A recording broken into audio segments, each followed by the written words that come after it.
Oi gente, eu sou a Duda e chegou a hora de conversar sobre as leituras de setembro e outubro. Mais uma vez teremos o vídeo de leituras do mês em dobro. Eu acho que daqui por diante eu vou sempre fazer dessa forma, gente. Eu acho que o vídeo fica mais completo, mais recheado, né? Mais cheio de dicas. Colocar 2 meses em apenas um vídeo. No último vídeo nós falamos sobre as leituras de julho e agosto, aí agora vamos falar sobre setembro e outubro, e o próximo que vocês verão será sobre as leituras de novembro e dezembro, né? Teremos então 6 por ano. E eu vi que vocês também curtiram nesse formato, né? Então bora lá! Tudo que eu mencionar vai estar aqui embaixo no box de informações. Estamos no meio da Black Friday, creio eu, quando eu colocar este vídeo no ar. Então, muito obrigada a todos que utilizam os links aqui do canal para fazer suas compras por lá. Qualquer coisa pela Amazon, basta entrar pelos links. Eu agradeço muito. Isso faz toda a diferença, gente. É um dos principais rendas do canal, vem da comissão da Amazon, né? Por vocês comprarem pelos meus links. Então, dá uma olhada aqui embaixo, vai estar tudo listado, os respectivos links certinhos, mas independente disso, a qualquer compra geral, assim que você esteja de olho na Black Friday da Amazon e se puder utilizar meus links, muito obrigada. Esse vídeo tá super recheado, tá, né? 2 meses em um é assim mesmo. E eu vou começar, acho que eu coloquei em ordem aqui, então vamos começar das primeiras leituras de setembro até as últimas leituras de outubro. E no comecinho de setembro eu estava lendo Love, a história de Lizzie. Eu tenho a impressão que eu terminei já há tanto tempo, sabe? Love foi o último livro do Stephen King que eu li, porque agora chegou a vez da Espera de um Milagre, que eu ainda vou começar no nosso clubinho do King. É um livro bem especial de Stephen King, porque ele coloca muito de si mesmo nesse livro. É um livro que fala sobre o casamento de um escritor, entre outras coisas. Temos aqui o Scott Landon como um dos principais personagens e a Lizzie, claro, a história de Lizzie, o título, sua esposa. Então, a protagonista é a Lizzie, a esposa do Scott, que está passando por um luto após 2 anos da morte do marido, mas o relacionamento dos dois tem grande impacto aqui em todo o livro, né? Como era esse relacionamento, as coisas que eles passaram juntos e o que havia de tão especial no Scott, né? Algumas habilidades específicas, algumas coisas específicas que ele conseguia fazer. Então, o Scott, como um escritor muito popular de livros de suspense, assim como o próprio Stephen King, e falando de um casamento muito longo, de todo o companheirismo, de toda a linguagem marital, né, a linguagem do casamento ali, como eles se conheciam a fundo, toda essa relação dos dois que permeia o livro. Muito disso vem da própria história do Stephen King como escritor, também da sua parceria de tantos anos com a esposa Tabitha King. E ele colocou muito desses aspectos pessoais aqui na história, não à toa, esse é um grande favorito dele. Os livros que ele próprio escreveu, ele tem esse como seu favorito, né? Eu tava até vendo uma entrevista em que ele fala Liz's Story is my favorite, né? Esse é o favorito de todos. Aliás, no momento que eu estou gravando, agora no mês de novembro, eu estou assistindo a série pelo Apple TV. Eu estou indo pro episódio 4, eu acho. A série é com a Julianne Moore, maravilhosa, e o Clive Owen. Eu tô achando, gente, a série bem fiel, assim, na medida do possível, de uma forma geral, a série tá bem fiel à história do livro. E ele é um livro muito introspectivo, muito na mente da personagem, então é realmente até um desafio. Mas, claro, o próprio Stephen King estava envolvido na produção dessa série, não à toa, tá ficando, assim, bem similar ao que nós encontramos aqui nessa história. Ainda teremos vídeos sobre Love, sim, eu falei tanto sobre ele agora, mas mais pra frente vai sair, porque eu ainda tô devendo pra vocês o vídeo de Rose Madder, que já está gravado. Mas é aquele negócio, vou fazer vídeo de tudo que eu leio de Stephen King, demora, mas sai, né? Como Novembro de 63, que eu publiquei um dia desses e li ano passado, vai sair. Bom, também leitura de setembro, Força da Natureza, da Jane Harper, que é uma autora australiana. Este é o segundo livro com um personagem que já havia aparecido anteriormente em A Seca. Essa minha edição aqui é a da Tag Netos, já que o livro foi publicado primeiro pela Tag Netos, mas já temos uma capa tradicional de editora, assim, da livraria, que pode ser encontrada, né? Então temos A Seca e Força da Natureza. Esse é o primeiro, esse é o segundo. Não é obrigatório que você leia em ordem, mas claro, né? Vai ter um pouco mais de contextualização da história do protagonista, que é o Aaron Falk. O protagonista dos 2 livros é o mesmo, mas assim, se você realmente quiser partir direto pro segundo, pode ser. Porém, eu recomendo muito esses 2 livros, tá, gente? São livros de suspense e mistério. Esse aqui especialmente tem muito drama também, tem uma parte muito pessoal do protagonista aqui. Não é nem tanto ele oficialmente como policial, agente da Polícia Federal. Claro, ele vai investigar junto, mas aqui ele volta para a cidadezinha que ele morava, que ele havia saído há tanto tempo, depois de um assassinato que ocorreu na época, enfim, quando ele era bem mais novo. Ele volta porque o seu grande amigo de infância foi assassinado ou não, porque algumas pessoas acham que foi suicídio, outras acham que foi assassinato. Esse amigo morreu, a família deste amigo morreu de uma forma muito cruel, muito violenta, e ele acaba voltando ali para o enterro, para tudo, e também para investigar o que realmente aconteceu, né? E aí as coisas do passado vão voltar, alguns mistérios, então tem muito do lado pessoal do personagem. Aqui nós temos já um lado profissional desse personagem, porque ele se envolve nessa história de força da natureza de fato para investigar o desaparecimento de uma mulher que foi para um desses retiros empresariais, numa selva, lá nessa floresta, numa cordilheira, de fato, um local muito selvagem ali na Austrália, em que algumas pessoas gostam de se perder ali, em fazer várias trilhas. Então essas pessoas, colegas de trabalho, divididas em dois grupos, homens e mulheres, vai um para o lado, outro para o outro, e uma delas vai desaparecer. Só 4 chegam do outro lado, só 4 chegam no fim dessa trilha. E justamente essa que aparece é uma testemunha de algo que o Aaron Falk está trabalhando. Ela é uma personagem-chave para um caso dele. Então ele se envolve aqui com sua parceira e eles vão para esse local remoto para investigar. E tem tudo isso de clima, de suspense, de um local remoto, isolado. Outrora houve um serial killer ali. Ninguém sabe muito bem o que aconteceu com o filho desse serial killer. Então fica todo esse mistério do que está acontecendo. E um dos pontos altos aqui neste livro são realmente as relações entre personagens, como uma vai afetar a outra e a gente descobrir aos poucos o que aconteceu, como cada decisão que a gente faz vai mudar completamente nosso destino, cada pequena coisa, sabe? As relações pessoais aqui, os contrastes de personalidade aqui nessa história são bem interessantes e eu gostei muito do final, eu gostei muito do que a autora fez, assim, qual foi o desfecho do livro. Já tem vídeo aqui no canal, tá, gente? Pra quem quiser saber um pouquinho mais, enfim, com mais detalhes, eu não vou me alongar tanto. Mas tem vídeo aqui no canal, e no canal da Tag eu falei um pouquinho mais lá na época sobre A Seca, mas já deixo aqui a recomendação desses dois para quem gosta de um bom livro de mistério e suspense. E agora partindo para os crimes reais, crimes vitorianos macabros. Aqui nós temos um livro que faz parte da coleção Crime Scene da Dark Side, junto com Macabra, e que vai trazer todo um apanhado do crime na época vitoriana, ou seja, uma época muito específica, num local específico, né? Temos Inglaterra durante o reinado da Rainha Vitória. E é um livro que, para mim, um dos grandes diferenciais é justamente não trazer apenas os casos de assassinato. Geralmente a gente vê muito desse perfil de assassinato de vítimas, dos criminosos, mas aqui vai trazer um apanhado total da época. Então você vai ver como eram as prisões mais famosas, o que acontecia, como era o trabalho da polícia, o trabalho dos carrascos, aconteciam muitas mortes através da forca, através da guilhotina, enfim.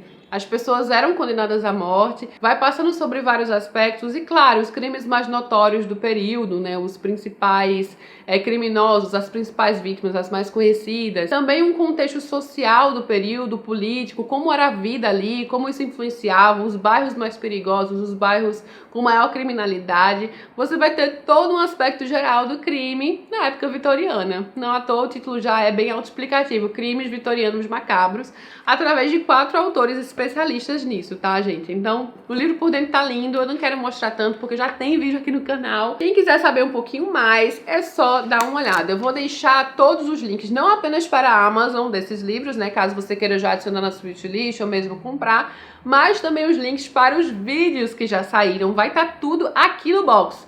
Não vou deixar nos cards, porque não vai caber tudo, né? Tem limite, só 5. Então vou deixar aqui embaixo. E uma leitura muito especial de setembro foi o livro Usina. E esse aqui foi o último que faltava para completar, para eu ter lido todos, do ciclo da cana-de-açúcar do José Lins do Rego. Eu peguei todos os livros aqui, tá? São 5 livros que compõem esse ciclo. Com certeza vocês já me viram ou ouviram falar sobre Menino de Engenho, Doidinho, Fogo Morto, o Banguê. Então já falei sobre todos esses livros e o Usina era o único que faltava para completar o ciclo. O Usina foi publicado antes de Fogo Morto, ele foi escrito na época como a finalização de tudo, né, da série, mas depois o autor publicou o Fogo Morto, escreveu um pouquinho mais. E em Usina a gente tem, na verdade, a continuidade da história de Ricardo, que já havia sido publicado no livro Moleque Ricardo.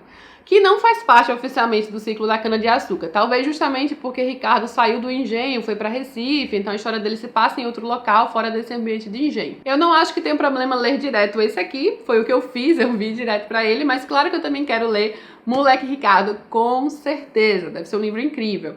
Mas aqui a gente não tem o Ricardo exatamente como um protagonista, ele aparece no começo, é bem interessante, foi um personagem que eu me conectei no começo dessa história, eu queria que ele tivesse inclusive aparecido mais. Mas o que a gente tem principalmente aqui é a finalização de todo esse ambiente de engenho que é transformado depois numa usina, né? Então ele passa por essa mudança da revolução ali das máquinas e o que acontece com a vida dos trabalhadores do local, né? Como isso vai ter um grande impacto social ali naquele ambiente. Então a gente tem realmente a finalização do que aconteceu com o Engenho Santa Rosa. Temos personagens que nós já conhecíamos, claro, né? Como o filho do Coronel José Paulino. Foi muito interessante essa finalização aqui, como o autor fechou a história dessa mudança, da decadência dos engenhos, né, das escolhas que o personagem aqui, o Juca, filho do José Paulino, fez, o que isso acarretou em sua vida e na vida de tantas outras que estavam ali. Então ele é um livro com muitas críticas sociais. O ciclo da cana-de-açúcar é todo permeado por críticas sociais, ele é um apanhado histórico ali, muito inspirado até na vida do próprio José Lins do Rego, nas coisas que ele via como neto de um senhor de engenho e tudo isso. Mas eu sinto que aqui as críticas sociais são, inclusive, o protagonismo da história está nisso. Que realmente a essência aqui é toda essa das mudanças, realmente do ambiente, das pessoas. Ele não tem um protagonista muito específico como os outros livros tinham. Mas quem quiser saber um pouquinho mais também dessa história, gente, já tem vídeo. Aliás, tem vídeo de todos esses livros do ciclo da cana-de-açúcar, tá? Então tá bem completo.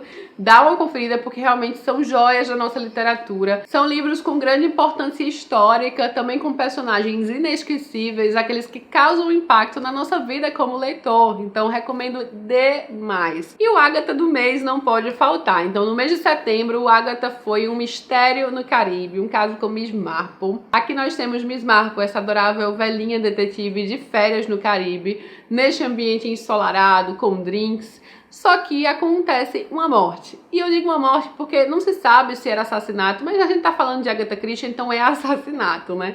Fica uma morte bem suspeita. No começo do livro, o homem que morre, que já é um idoso, conta para Miss Marple que ele tem a foto de um assassino na carteira. E ele conta uma história bem esquisita, né, para contextualizar esse assassino.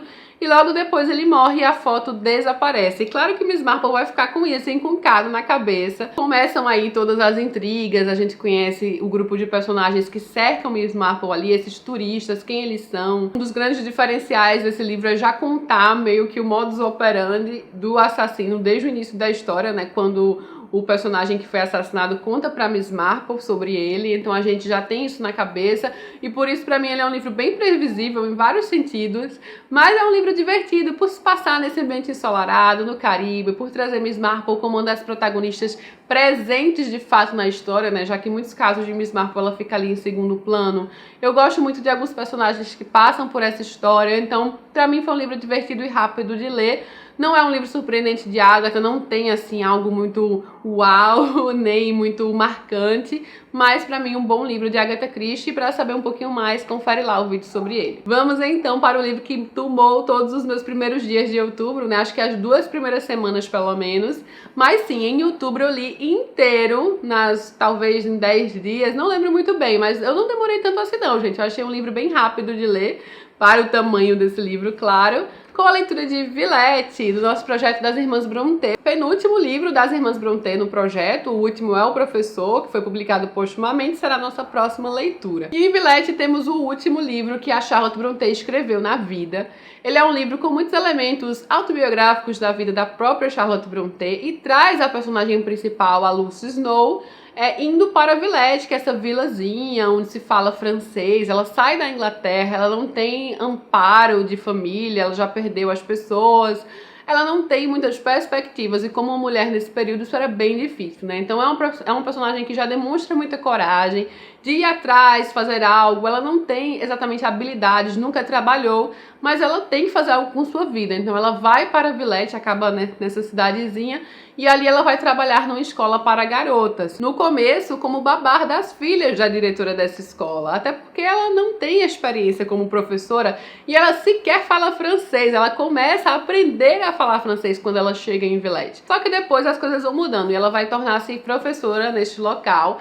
E é um livro, gente, que vai falar muito sobre basicamente isso, né? A vida da Lucy Snow, como ela vai se adaptando a Villette, o que acontece por lá, as relações que ela tem com as alunas e com alguns conhecidos que ela vai reencontrar em Villette. É um romance de formação de uma mulher num período em que era difícil ser mulher, era difícil ter independência como mulher. As mulheres eram extremamente dependentes de homens, né? Sejam os maridos ou pais, irmãos, e como a Lucy vai enfrentar isso sozinha. Fala muito até sobre saúde mental, ela passa por muita coisa, ela tem alguns colapsos psicológicos aqui. É interessante você fazer as ligações autobiográficas da vida da Charlotte nessa história. Eu não quero falar muito também, porque seria spoiler, tá?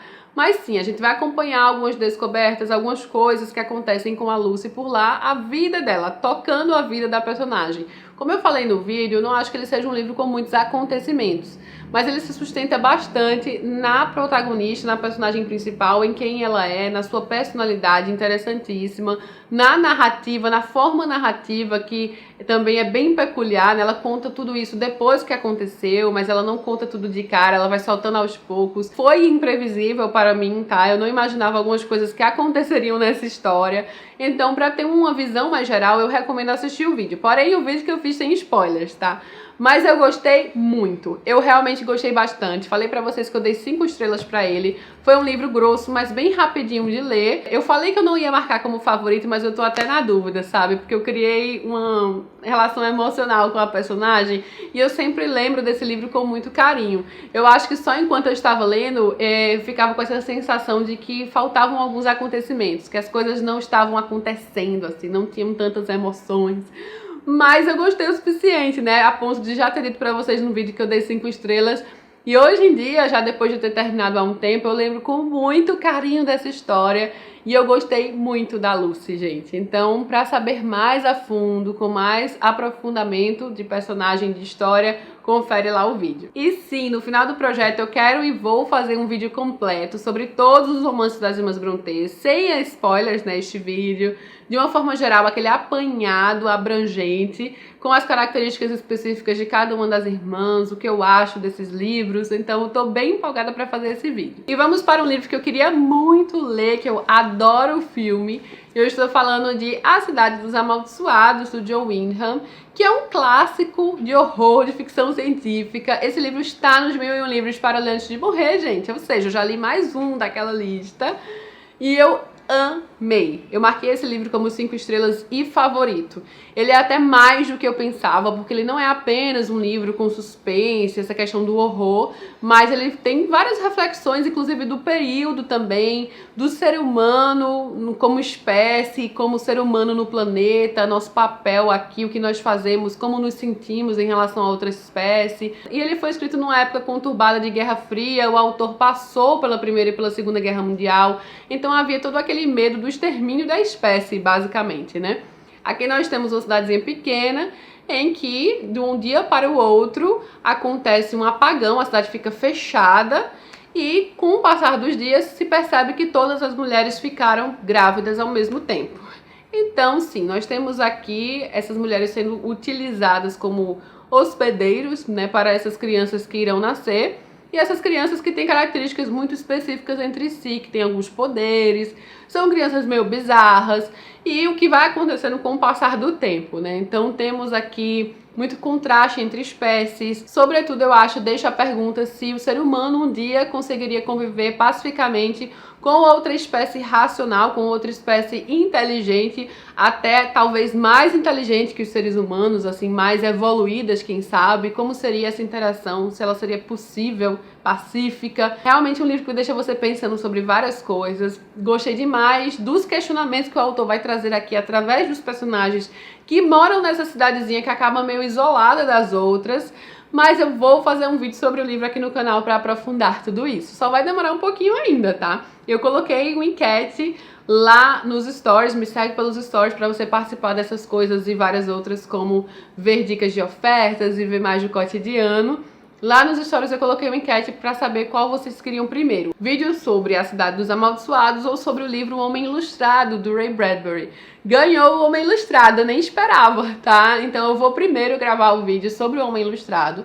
Esse vai demorar um pouquinho para sair, mas vou gravar também. E a leitura de Agatha Christie do mês de outubro foi A Noite das Bruxas. Fizemos aquela mudança, excepcionalmente por um mês só, tá? Vamos voltar já ao normal. E nada melhor do que entrar no clima lendo A Noite das Bruxas de Agatha Christie, que é uma história que tem o Halloween de início, já que ele começa com uma festa de Halloween, e uma das crianças da festa, uma garota de 13 anos, é assassinada em meio a essa festa. Como eu disse pra vocês no vídeo sobre o livro, eu acho que essa é a vítima de Agatha Christie mais nova de todas, né? Trouxe realmente a principal vítima do livro como uma criança. Poirot chega nessa história através de Ariadne Oliver, eu adoro essa dupla, pra mim também é algo bem legal aqui, porque eles estão juntos novamente. A Ariadne estava presente na festa e ela vai atrás de Poirot para ajudá-la, para tentar desvendar esse crime, já que essa garota, a Joyce, na festa falou que presenciou um assassinato quando era mais nova. Ela não sabia na época que era um assassinato, mas hoje em dia ela sabe. Só que ninguém acredita nela. Ninguém acredita porque a Joyce costuma contar muitas mentiras. Ela conta muitas coisas que não aconteceram com ela. Porém, depois da morte dela, poucas horas depois, claro que a Ariadne Oliver vai ficar com isso na cabeça e vai pedir a ajuda de Poirot.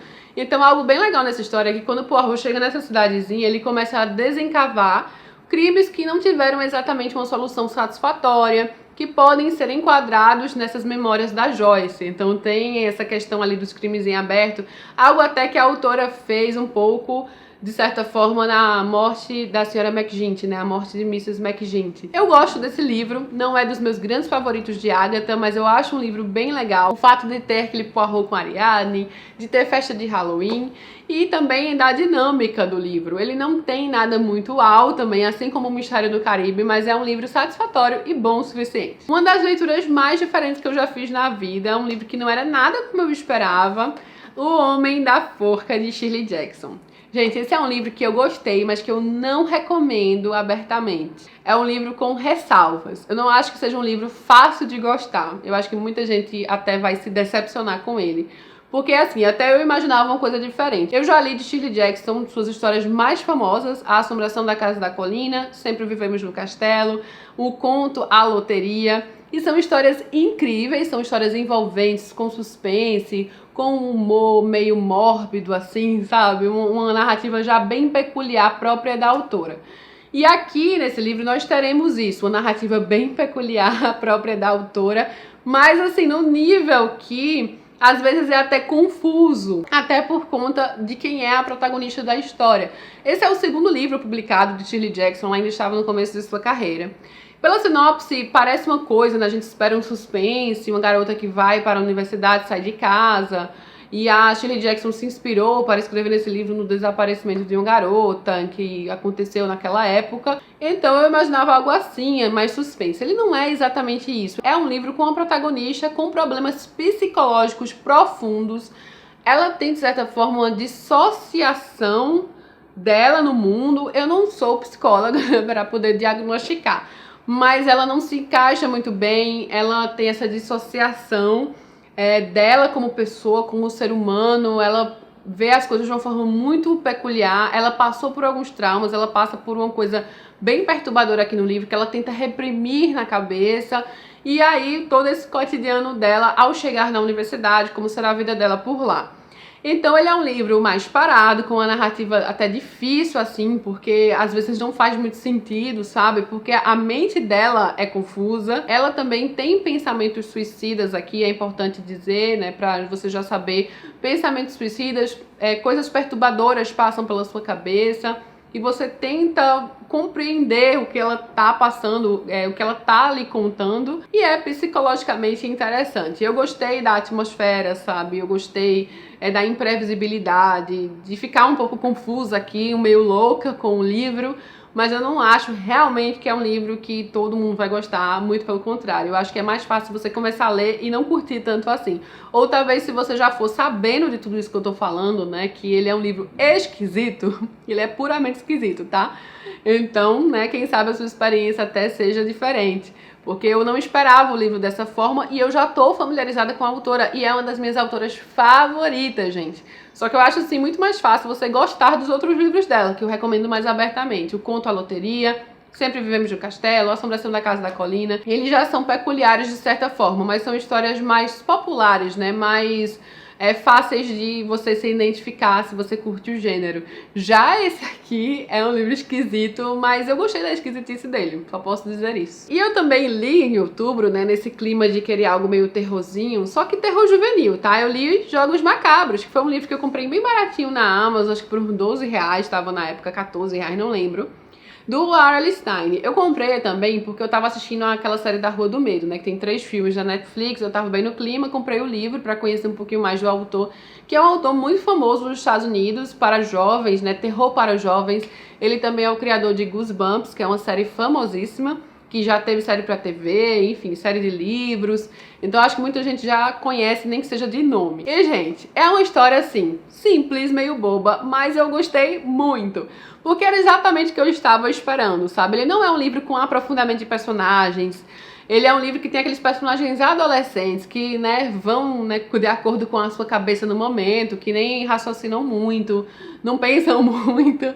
Mas era justamente isso que eu tava querendo. Ele parece muito aqueles filmes de suspense juvenis. Enquanto eu ia lendo, eu imaginava como um filme na cabeça e como seria um filme comercial até nesses streamings, sabe? Eu acho que seria um filme super assistido. E aqui nós temos então essa garota, né, em idade escolar, ali, na verdade é tipo jovem adulta, né, chegando ali na fase adulta. Ela já trabalha numa lanchonete para ajudar os pais em casa e tem sua escola, né, o high school norte-americano. Essa personagem, que é a Rachel, tem uma paixãozinha ali pelo Brendan Fear, que é esse garoto que faz parte de uma família com fama na cidade, de ser amaldiçoada, de ter coisas bizarras no passado da família, e ele também é podre de rico. E aí no começo do livro ele a convida para a sua festa de aniversário, que é sempre uma festa muito marcante, que vai acontecer na Ilha Fear. Então ele é um livro que se passa numa ilha isolada, né? Seus personagens vão lá apenas para essa festa. E a coisa começa a desandar muito. Mortes começam a acontecer, então ele tem até uma vibe, assim, de não sobrou nenhum, sabe? Porque eles estão numa ilha, eles estão isolados, tem uma tempestade, cai energia, tem todo aquele negócio de filme, clichê de filme de suspense, histórias de suspense, e as pessoas começam a morrer. E é ligado a uma questão de jogos também, tanto por isso o título Jogos Macabros. E aí quando eu tava lendo eu pensei, eu tô bem no vibe jogos este mês, porque em outubro eu tinha acabado de assistir Round 6, que por sinal eu amei, tá? Eu sei que é uma série que divide opiniões, por mais que acho que seja mais pra amar, né? Porque ela é a mais assistida da Netflix de todos os tempos. Eu amei Round 6. E aí, por conta de Round 6, depois eu fui assistir aquela Alice in Borderland, acho que é assim, né? Então, comecei a assistir essa que também tem tudo a ver com jogos, né? As pessoas simplesmente, de uma hora para outra, nessa série Alice in Borderland, estão ali numa Tóquio, né? Tóquio no Japão, que não há ninguém, as pessoas sumiram, todo mundo desapareceu. E elas são obrigadas a participarem de jogos mortais. Jogos em que pessoas morrem, elas precisam sobreviver para ganhar um passe para continuar sobrevivendo. E aí eu assisti essa Alice in Borderland logo depois de Round 6. E aí comecei a ler Jogos Macabros, que também tem a ver com jogos, de certa forma, né? Um teor mais, né? Não é mais simples, mais básico, mas tem a ver com jogos e que também acontecem em mortes. Eu tô realmente num tema este mês, eu pensei. Eu achei, na verdade, que esse livro juvenil aqui tem uma vibe tanto... Eu acho que teve uma queda de energia agora. Se faltar luz, gente, eu vou concluir o vídeo e vocês não vão me ver me despedindo. Então já vou dizer isso de antemão, porque esse aqui é o último livro que eu vou comentar. Teve uma queda de energia, o ar-condicionado desligou. Eu espero que eu não fique no escuro. Mas enfim, continuando. Tem uma vibe não sobrou nenhum, de certa forma, né? Tem uma vibe também Casamento Sangrento. Não sei se vocês já assistiram esse filme, Casamento Sangrento, mas eu também curto muito esse filme. E porque nessa família Fear, né, tem todo um histórico, é uma família meio assombrada e amaldiçoada. E a Rachel é a namorada, né, digamos. Não é a namorada, mas ela é o parzinho romântico lá do Brendan Fear, nessa ilha. Então tem essa vibe de casamento sangrento com coisas, né, da família perturbada. Se você não assistiu Casamento Sangrento, deixo aqui a recomendação. E também, de certa forma, uma pitada de Game Night. Eu acho que é Game Night, A Noite do Jogo, que é aquele filme de comédia com o Jason Bateman e a Rachel McAdams. É tipo uma mistureba de tudo, junto e misturado. Mas é um livro juvenil simples que traz até algumas reviravoltas, coisas que eu não esperava na história. E ele tem uma vibe realmente terror, sabe? Dessa mansão assombrada e as mortes quando começam a acontecer. E até quando essa reviravolta vai trazer outros desdobramentos. Não é nada assim muito elaborado, muito aprofundado, mas é aquele livro para passar o tempo. E eu acho que se você ler com certa idade ali, na pré-adolescência, adolescência, você vai curtir muito. Várias pessoas vieram comentar sobre esse livro comigo, que leram quando eram mais novas e amaram, que foi um livro que marcou na época, sabe? Porque se você lê numa época específica de sua vida, você é o leitor-alvo deste livro, de fato. E é isso, gente. Não faltou luz, mas o ar-condicionado desligou. Com certeza uma queda de energia por aqui. Vou procurar saber o que aconteceu, porque hoje já faltou água aqui também.